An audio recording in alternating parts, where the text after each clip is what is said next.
Funerals are supposed to be the one moment where humanity acts serious for 5 minutes. History failed that assignment spectacularly. In this video, we've got exploding kings, swearing parrots, stolen corpses, moon burials, motorcycle graves, and at least one man who ended up inside a Pringles can. Death may be inevitable, but apparently dignity is optional. 1. William the Conqueror had one of the least graceful royal exits in history, and for a man who conquered England, that is almost impressive. After he died in 1087, his body was not treated with perfect urgency, because medieval planning often had the energy of, "We will deal with that terrifying smell tomorrow." By the time the funeral happened, the king was bloated from heat and decomposition. Then the attendants discovered a tiny logistical issue. The stone coffin was too small.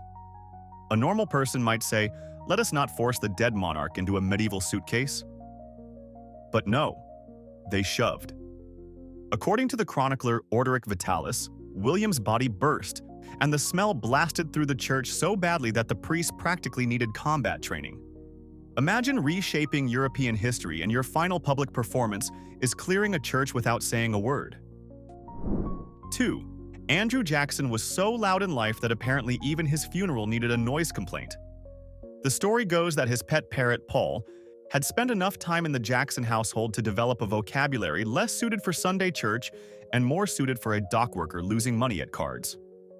At Jackson's funeral in 1845, while mourners tried to remain solemn, the bird allegedly began screaming profanity with such enthusiasm that it had to be escorted out. That is right. A former US president was lying in state, and the animal most emotionally committed to the ceremony was also the rudest guest in the room. The story comes from a later account, so historians treat it carefully, but honestly, it fits Jackson so perfectly that reality almost feels obligated. A funeral interrupted by a swearing parrot is not chaos. It is brand consistency with feathers. 3. Antonio Lopez de Santa Anna lost his leg after being wounded during the pastry war against France in 1838, which already sounds like a conflict started by an angry dessert menu. But Santa Anna did not simply bury the amputated limb quietly. Oh no, this was Santa Anna. Years later, after returning to power, he gave the leg a full military funeral, complete with public ceremony, patriotic emotion, and all the dramatic energy of a nation mourning a very specific body part. For most leaders, a parade celebrates victory. For Santa Anna, it celebrated a leg that had already left office. But the afterlife of the leg got even messier. When the public turned against him, angry mobs dug it up and dragged it through the streets. So the leg had a state funeral, a political downfall, and a posthumous scandal. Some politicians cannot survive history. This leg could not either. 4. Fredric Baur helped invent the famous Pringles can, that tall, suspiciously elegant tube that made regular chip bags look like chaotic potato pillows. He was so proud of the design that he asked for part of his ashes to be buried in one. When he died in 2008, his family honored the request and placed some of his remains inside an original flavor Pringles can. Not barbecue, not sour cream and onion. Original because apparently even in death the man respected the classics. It is strangely touching and deeply funny at the same time. Egyptian pharaohs got golden coffins. Medieval kings got stone tombs. Fredric Baur got the most stackable burial container in human history. And honestly, the can did its job. It protected chips from damage, then protected its inventor from becoming a boring urn. That is not just a funeral. That is lifetime customer satisfaction. 5. Jeremy Bentham was a philosopher who believed in usefulness so intensely that even death looked like an opportunity for better office attendance. Before he died in 1832, he requested that his body be preserved as an auto icon. Today, his skeleton, dressed in his actual clothes, sits in a glass case at University College London. His real preserved head did not turn out well, which is a gentle way of saying it looked less like a philosopher and more like a cursed mushroom with opinions, so a wax head was used instead. The famous story says Bentham was sometimes brought into meetings and marked as present, but not voting. Whether that happened exactly that way or mostly became university legend, the image is unbeatable. Most academics hope their work remains relevant. Bentham took it further and became campus decor with a resume. Even after death, he refused to stop attending. 6. Hunter S. Thompson lived like a man who thought normal behavior was a clerical error, so a quiet funeral would have been almost rude. After his death in 2005, his ashes were blasted from a cannon at his home in Colorado. And not some tasteful little historical cannon either. The cannon was mounted on a massive 153-foot tower shaped like a double-thumbed fist holding a peyote button, because apparently his memorial design brief was, "Make subtlety cry." Johnny Depp helped fund the ceremony, and friends gathered for a send-off that felt less like a funeral and more like a legally complicated weather event. Some people get buried under a tree. Thompson left this world through aerial launch procedures. It was loud, theatrical, excessive, and absolutely on brand. If your life is gonzo journalism, your funeral cannot end with folding chairs and lukewarm sandwiches. 7. The Yanomami funeral tradition can sound shocking to outsiders, but this is one of those moments where the correct reaction is curiosity, not cheap mockery. Among some Yanomami communities in the Amazon, funerary rituals have included burning the body of the deceased, crushing the remaining bones, mixing the ashes into a plantain soup, and consuming it as part of mourning. To many Western listeners, that sounds impossible to process because our idea of a funeral usually involves flowers, silence, and someone whispering too loudly near the back row. But inside this tradition, the meaning is not horror. It is closeness. The dead are not simply sealed away and forgotten. They are symbolically returned to the living community. It is intense, yes, but also deeply serious. History keeps reminding us that normal is not a universal law. It is just what your culture got used to first. 8. Lord Nelson died at the Battle of Trafalgar in 1805, which was heroic, dramatic, and inconveniently far from home. Britain wanted its naval legend returned in recognizable condition, so his body was placed in a cask filled with alcohol for preservation during the voyage. That part is real enough. Then comes the famous legend. Thirsty sailors supposedly tapped the barrel and drank from it, giving rise to the phrase, Nelson's blood. Historians argue about how true that specific detail is, because sailors, alcohol, and patriotic storytelling together are not exactly a laboratory of reliable evidence. Still, the image is impossible to forget.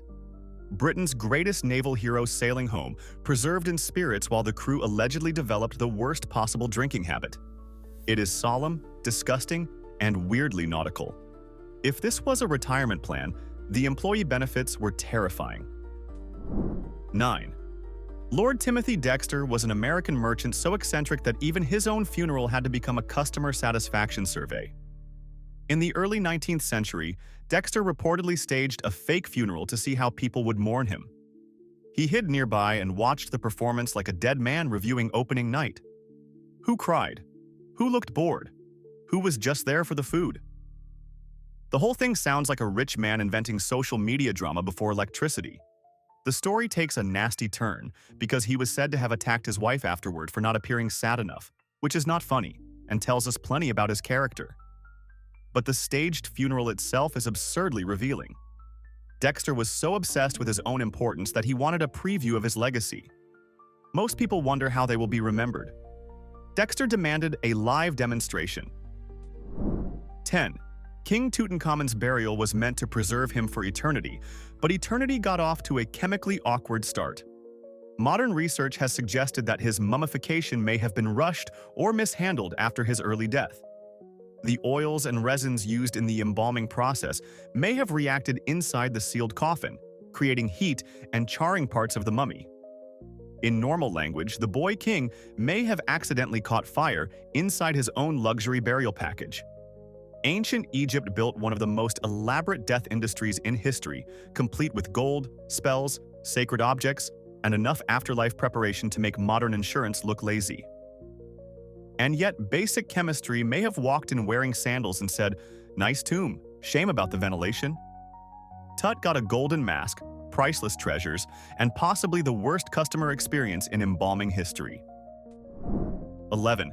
Tupac Shakur's funeral story sits in that strange zone where grief, legend, loyalty, and hip-hop mythology all start leaning into the microphone at the same time. Members of the Outlaws claimed that after Tupac was cremated, they mixed some of his ashes with marijuana and smoked them as a final tribute. The details have been debated, and not everyone connected to the story has described it the same way, so this is best treated as a claimed ritual rather than a perfectly sealed historical document. Still, the story became famous because it feels painfully intimate and completely extreme. Most artists get fans saying, "He lives through the music." Tupac's circle allegedly heard that phrase and took it into territory no funeral director's brochure had prepared for. It was not traditional, polite, or remotely ordinary. But as a symbol of loyalty, it was impossible to ignore. 12. Ben Jonson was one of England's great playwrights, but being brilliant did not mean being rich. By the time he died in 1637, he was reportedly so short of money that a grand burial in Westminster Abbey was not exactly in the budget. According to the famous story, he asked for just 18 square inches of space. That sounds modest until the punchline arrives. 18 square inches is not enough for a body lying down. So Jonson was supposedly buried upright. Vertical, like a literary broom in the nation's most prestigious storage closet. It is hard not to admire the efficiency. Shakespeare got worldwide fame and endless school assignments. Jonson got a burial solution that feels designed by someone trying to beat a parking restriction. Yet somehow, the weirdness made him more memorable. Even broke, he found a way to turn a tiny grave into a permanent historical joke. 13. Alexander the Great's funeral was not simply a funeral. It was a moving political weapon covered in gold. After Alexander died in 323 before the Common Era, his body became one of the most valuable objects in the ancient world, because whoever controlled it could claim a connection to his enormous empire. His funeral carriage was unbelievably elaborate, the kind of vehicle that says, "Yes, I am dead, but my branding department remains undefeated." It reportedly took a long time to build and was meant to carry him toward Macedonia. But Ptolemy, one of Alexander's generals, intercepted the procession and took the body to Egypt instead. In other words, Alexander was kidnapped after death for political leverage. Most corpses get lowered into the ground. Alexander got rerouted like an extremely powerful package with no tracking number. Even dead, he caused empire-level arguments. 14. Frank Sinatra entered the grave with better accessories than many people bring on vacation. When he died in 1998, he was reportedly buried with a bottle of Jack Daniels, a pack of Camel cigarettes, a Zippo lighter, and 10 dimes. The dimes were supposedly there in case he needed to use a payphone in the afterlife. This is both charming and wildly specific because it suggests heaven has old infrastructure and terrible mobile coverage. It also feels perfectly Sinatra. No golden amulets, no sacred sword, no dramatic crown. Just whiskey, cigarettes, fire, and exact change. The man left with a survival kit for a smoky lounge beyond the clouds. Some funerals whisper, "Rest in peace." Sinatra's whispers, "Call me when you get there and bring the good bottle." Even in death, the man understood atmosphere. 15. Eugene Shoemaker spent his life studying craters, impacts, comets, and the violent history of the solar system. He helped train astronauts and changed how scientists understood the moon, but he never got to travel there himself. After he died in 1997, NASA gave him the most scientifically poetic burial imaginable. A portion of his ashes was placed aboard the Lunar Prospector spacecraft, which later crashed into the moon in 1999. That made Shoemaker the first human whose remains were laid to rest on the lunar surface. Most cemeteries offer a nice view, maybe a tree, maybe a bench if the family paid extra. Shoemaker got the moon. It is touching, cosmic, and frankly an unfair standard for every funeral afterward. How do you compete with that? We have a peaceful garden. Nice. Eugene has a cratered celestial body and NASA paperwork. 16. Mao Zedong's post-death treatment became a collision between politics, propaganda, and the very stubborn realities of human tissue. Mao had supported cremation, but after his death in 1976, Chinese leaders decided that he should be embalmed and displayed because revolutionary symbols do not always get to follow their own paperwork. The medical team reportedly had little experience with long-term embalming on that scale. According to accounts from people involved, too much formaldehyde was used, and Mao's body swelled in alarming ways. His face reportedly became puffy, and the doctors had to manage the situation quickly before the public viewing turned into a state-level panic attack. It is a strange reminder that even the most powerful political image still has to negotiate with chemistry. The revolution wanted immortality. The embalming fluid wanted chaos. 17.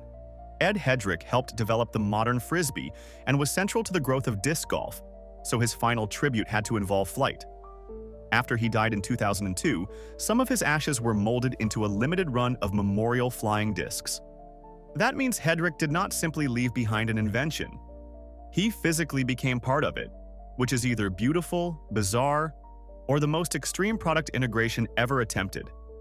Imagine being handed a memorial frisbee and realizing this is not just sporting equipment, this is Uncle Ed, and Uncle Ed is about to go long. There is something wonderfully appropriate about it, though. Some inventors get bronze statues. Hedrick got airtime. His life was about sending discs across parks and fields, and his afterlife basically said, "One more throw, but please do not lose me in a lake." 18. Genghis Khan's burial remains one of history's greatest mysteries, and the most famous stories around it are soaked in legend. Later accounts claim that his funeral procession killed people and animals they encountered to hide the route, and that the burial site was concealed so completely that no one could ever find it. Other versions say horses trampled the area, trees were planted, or the landscape was altered to erase the grave. Historians debate these accounts because they come from later traditions and sound like they were written by someone trying to make secrecy look terrifying. What is undeniable is that the tomb has never been conclusively identified. That is the truly powerful part. Genghis Khan conquered huge parts of the known world, then somehow conquered privacy after death. His grave is not just hidden. It is history's most intimidating location not available. 19. John Barrymore was one of Hollywood's great actors, and after his death in 1942, he became the center of one of old Hollywood's creepiest legends. The story says that friends, sometimes including Errol Flynn in later versions, arranged for Barrymore's body to be taken from the morgue and propped up at a gathering, giving him one last appearance among the living. Details vary wildly, and some historians treat the whole thing as more Hollywood myth than confirmed event. But that is exactly why the story survived. It feels like the film industry telling on itself. Even death could not stop the drama, the gossip, or the desire to turn everything into a scene. A normal funeral says goodbye. This legend says, "Can we get him into a chair for one more bit?" It is tasteless, theatrical, and so Hollywood it practically needs opening credits. 20. Marie Curie's burial is weird in a quieter, more scientific way, which somehow makes it even more powerful. Curie spent years working with radioactive materials at a time when safety precautions were nowhere near what they are today. Her notebooks and personal items are still treated carefully because of contamination concerns. When Marie and Pierre Curie were transferred to the Pantheon in Paris in 1995, lead-lined coffins were used as a precaution. The internet often exaggerates this into a simple horror headline, but the real story is more interesting. Curie's life's work was so physically connected to radiation that even honoring her decades later required protective measures. Most famous scientists leave behind papers, awards, and maybe a lab coat. Curie left behind a legacy so intense that the archive needs safety rules and the coffin needed shielding. That is commitment with a half-life. 21. Evita Peron's body had a posthumous journey so strange it sounds like a political thriller, with a coffin as the main character. After she died in 1952, she was embalmed with extraordinary care, because her image mattered deeply to millions of Argentinians. Then, Juan Perón was overthrown, and the military feared Evita's body could become a powerful symbol for his supporters. So they removed it, hid it, moved it, and eventually buried it secretly in Italy under a false name. Years later, the body was returned to Perón in exile in Spain, where stories say it was kept in his home before finally returning to Argentina. That is not a peaceful burial. That is a 20-year custody battle between memory, politics, fear, and devotion.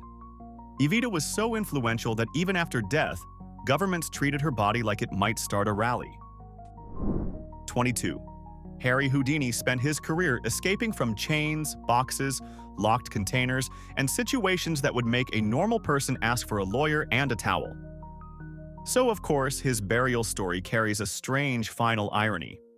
In 1926, Houdini had performed a buried-alive-style stunt involving a heavy bronze casket and underwater endurance. Later that same year, after his sudden death, he was buried in a bronze casket connected with the kind of theatrical death-defying world he had built around himself.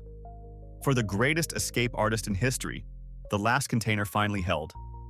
That is almost too perfect, like reality hired a screenwriter with a dark sense of humor. You can imagine mourners standing near the grave and quietly wondering, he's not going to pop out, right? With Houdini, even a funeral had to fight suspicion. 23. John Paul Jones, naval hero of the American Revolution, died in Paris in 1792 and was buried in a lead coffin filled with alcohol, which was used to help preserve the body. Then Paris changed, the cemetery was closed and built over, and Jones basically vanished under the city like a forgotten file in a bureaucratic basement. More than a century later, in 1905, an American search team found the coffin beneath the streets. Because of the lead and alcohol, his body was remarkably preserved, allowing experts to identify him with confidence. Imagine being missing for 113 years and still turning up in better condition than many people after a long train ride. It is part funeral story, part urban archaeology, part extremely delayed national recovery mission. Jones did not just rest in peace. He waited under Paris until history finally remembered the address. 24. Mark Gruenwald, a longtime Marvel editor and writer, made a final request that sounds like a comic book fan took the phrase "live through your work" as a direct technical instruction. After his death in 1996, his ashes were reportedly mixed into the ink for a collected edition of Squadron Supreme, one of his best-known projects. So readers were not simply holding a book he helped create. They were holding a book that physically contained him. That is either deeply moving, extremely nerdy, or both, which makes it perfect. Some creators get statues, some get biographies. Gruenwald got distributed through the print run. Imagine being immortalized not as a portrait on a wall, but as ink on superhero pages. It is a funeral, a publication decision, and the strangest author cameo possible. Forget signature editions. This was the ultimate creator-owned material. 25. Graham Parsons' funeral story is pure country rock chaos, with a stolen hearse energy that no responsible adult should admire, and everyone remembers anyway. After Parsons died in 1973, his body was supposed to be flown home for burial. But his friends remembered a supposed pact that he wanted to be cremated in Joshua Tree. So they pretended to be funeral workers, stole the coffin from Los Angeles International Airport, drove it into the desert, opened it, poured gasoline inside, and set it on fire. This was not a noble Viking ceremony with torches and drums. This was grief, alcohol, bad planning, and airport security having a terrible day. The body was only partly burned, and the friends got in legal trouble. But the story became legendary because it feels like a rock song that escaped into real life and immediately committed several crimes. 26. In Ghana, especially among the Ye people, funerals can include fantasy coffins shaped like objects connected to a person's life, work, dreams, or identity. A fisherman might be buried in a giant fish. A pilot might get an airplane. A driver might get a car. Someone with a taste for modern branding might end up in a coffin shaped like a Coca-Cola bottle, a Nike sneaker, or a luxury vehicle. From the outside, it looks like surreal art wandered into a cemetery and refused to leave. But the tradition is meaningful. The coffin becomes a final biography in wood, a symbol of who the person was or what they aspired to be. It is grief with craftsmanship, personality, and a little theatrical sparkle. Compared to a plain box, a giant lobster coffin suddenly feels less strange and more like excellent personal marketing for the afterlife. 27. The Bo people of southwestern China created one of the most mysterious funeral landscapes in the world: hanging coffins. These wooden coffins were placed high on cliffs, balanced on beams, tucked into caves, or suspended along rock faces where even looking down feels like a personal attack. Some are hundreds of feet above the ground, which raises the obvious question: how did they get them up there without modern cranes, engines, or a team of terrified interns with ropes? Scholars have theories, but many details remain uncertain because the Baur people disappeared from the historical record after the Ming period. The result is visually stunning and deeply puzzling. Most funerals involve lowering the dead into the earth. The Baur tradition lifted them into the cliffs, as if the afterlife had a strict altitude requirement and absolutely no concern for workplace safety. 28. Bela Lugosi became Dracula so completely in the public imagination that even his funeral could not escape the cape. When he died in 1956, he was buried wearing one of his Dracula capes. Contrary to the most dramatic versions, he did not leave a grand written command saying, "Bury me as the vampire." His family made the decision, reportedly because it felt appropriate and because fans connected him so strongly with the role. And honestly, they were not wrong. Lugosi's Dracula had become one of the defining images of horror cinema, with the stare, the voice, the cape, and the general energy of a man who definitely does not respect your garlic budget. Some actors try to separate themselves from a famous character. Lugosi was sent to the grave dressed as the one that made him immortal. Death arrived, and Dracula still got costume approval. 29. Clyde Tombaugh discovered Pluto in 1930, back when Pluto still had full planet status, and nobody had yet started the cosmic argument that ruined many classroom posters. After Tombaugh died, a portion of his ashes was placed aboard NASA's New Horizons spacecraft, launched in 2006. In 2015, New Horizons flew past Pluto, carrying the discoverer toward the distant world he had found from Earth decades earlier. That is almost offensively poetic. Most people are buried in a cemetery near relatives. Tombaugh got a one-way ride past the icy edge of the familiar solar system. And the spacecraft kept going, meaning his remains are traveling farther from Earth than any normal funeral planner could possibly explain in a brochure. Would you prefer a traditional burial, cremation, or eternal deep space road trip? Tombaugh chose the option with the best view and the least parking. 30. Roald Dahl's funeral had the exact inventory you would expect from a man whose stories were sweet, strange, and quietly dangerous. When the author of Charlie and the Chocolate Factory died in 1990, he was buried with favorite HB pencils, good red wine, chocolate, snooker cues, and a power saw. The pencils make sense. He was a writer. The chocolate makes sense. He basically helped turn candy into a fictional empire. The wine and snooker cues feel personal and charming. But the power saw suddenly makes the whole grave sound like a workshop run by a slightly suspicious wizard. His granddaughter later described it as a kind of Viking funeral, and that feels right. Dahl's worlds were never purely cozy. They had teeth. So being buried with chocolate and heavy-duty equipment is perfect. Sweetness, mischief, and a possible carpentry project in eternity. 31. Bill Stanley from Ohio did not want a quiet, standard coffin situation. He wanted a burial with horsepower. A dedicated biker, Stanley spent years planning his funeral, bought extra burial plots, and arranged to be buried sitting upright on his 1967 Harley-Davidson motorcycle inside a large transparent plexiglass container. When he died in 2014, the plan was carried out. He was dressed in biker gear, placed on the motorcycle, and lowered into the ground like the world's most committed showroom display. Most people make a will. Stanley made a full vehicle installation. It is bizarre, but also weirdly admirable. He knew exactly what image he wanted to leave behind, and that image was, "Still riding, do not bother me." If funerals are final statements, his was not a whisper. It was an engine revving under 6 feet of dirt. 32. A New Orleans jazz funeral feels unusual to outsiders because it refuses to trap grief in only one mood. The procession traditionally begins with slow, sorrowful music on the way to the cemetery. The sound is heavy, mournful, and respectful. Then, after the burial, the music changes.